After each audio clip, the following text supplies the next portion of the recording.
Okay, everybody. Today is March 30th, 2019. This is part 3 of Project Lazy Lariat. This is going to be a very brief video, just a little update. If you've watched the previous videos on this truck, then you know that the engine, unfortunately, turned out to be bad. So, a replacement engine is on the books for this, and I've already located several possibilities.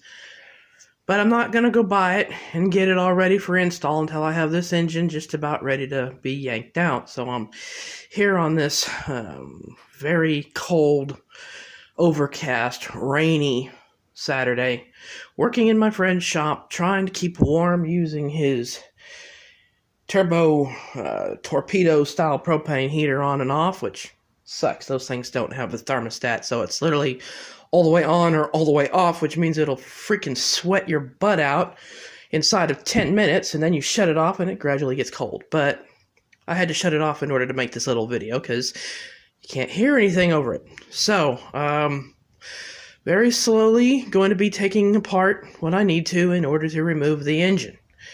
And obviously, because I'm filming on an LG phone and I'm all by myself, I can't do, the work on camera. I do apologize. It sucks. I know. I hate it. Not much I can do about it at this time, besides my videos are limited in their recording allowability at present. So, all the accessories have to come off. So, we're going to have to pull... Right now I'm working on the radiator, which I've already drained. The fan shroud and fan has to come off. A little tip for anybody trying to do this: go to your local auto parts store, rent one of these fully equipped fan remover tools or fan holder tools. It's, oh my god, it's a lifesaver. I've used these before. They're fantastic. You have an assortment of wrenches in order to actually loosen the nut or the bolt that holds the fan in place. And then you've got these retainer heads, which you use with a breaker bar, which you put over the bolts to hold that in place, and you use the wrench to spin the nut off, or the bolt off, I should say. Without this kit, you will drive yourself mad trying to pull a freaking clutch fan on these trucks. I've used this before on a 94, 95 model, and then I've used one on a Bronco 2. Same basic design. This cost me $89 to rent from the Lona tool at my local auto parts store. You get every penny back, and to be completely honest, if I didn't need the money back, I would just as soon keep this kit, because this is just a fantastic kit to own. So I'm working on pulling the radiator, fan shroud, and all that. Alternator has to come off, and I'm getting too much shadow here. Alternator has to come off. Smog pump has to... smog system has to come off. Power steering pump, which is that guy right there, needs to come off. Basically, I'm going to pull all the accessories that I possibly can to just make it to where the only thing today holding this engine in is just the bell housing and bolts and things like that. Now, a lot of people would say, oh, you're a wussy for trying to do it this way. Hey, I don't care. I don't know how long it's going to be before this engine gets pulled out and the new engine goes in. So, a little trick I like to do, personally, is go get you some Ziploc bags and some rigid paper, and make little notes of what bolts you're pulling, and do something like this: power steering pump and bracket bolts. That way you put the hardware in the bag that's got a label. You put the bag with the hardware in a box. I'm using a shoebox in this case. And so you end up with a bag with properly labeled bolts and hardware and all that good crap, and then you just stick that in the cab of the truck, and then when you go to put everything together, you're like, where's the bolts that goes to... Oh, there they are in the bag with the label, clearly legible right there. Subsequently, because this is a modern vehicle, I also like to label everything. So I'm going to be, there's a plug on the throttle body. I'm going to be labeling that. Plugs for EGR valves, I'm going to be labeling that. Plugs for alternators, I'm going to be labeling that. Coolant temperature sensor, oil pressure sensor, fuel injection.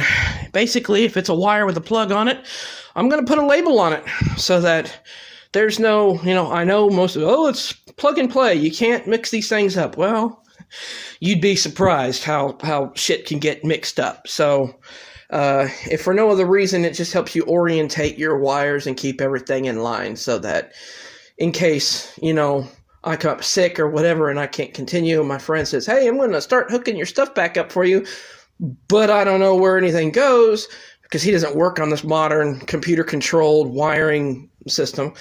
I'll just say, hey, dude, it's all labeled, it's all wired. It's all tagged. You just find the plug that says alternator and plug it into the alternator. Anyway, so that's kind of the update. I'm working on removing the radiator and coolant associated components. From there, I'll be removing the air box and the snorkel going to the throttle body, unplugging all of that stuff. I've already got the serpentine belt pulled or loose. I've already pulled the tensioner for it, so I'm fixing to pull the belt. So that's not in too bad a shape. There's a little bit of wear, but that's actually in surprisingly good shape. But don't replace it when I go to put it all back together anyway. So yeah, that's kind of where I'm at. Just beginning the preliminary disassembly process. And once I've got this engine, my goal is, get the engine to the point where it's just sitting in here.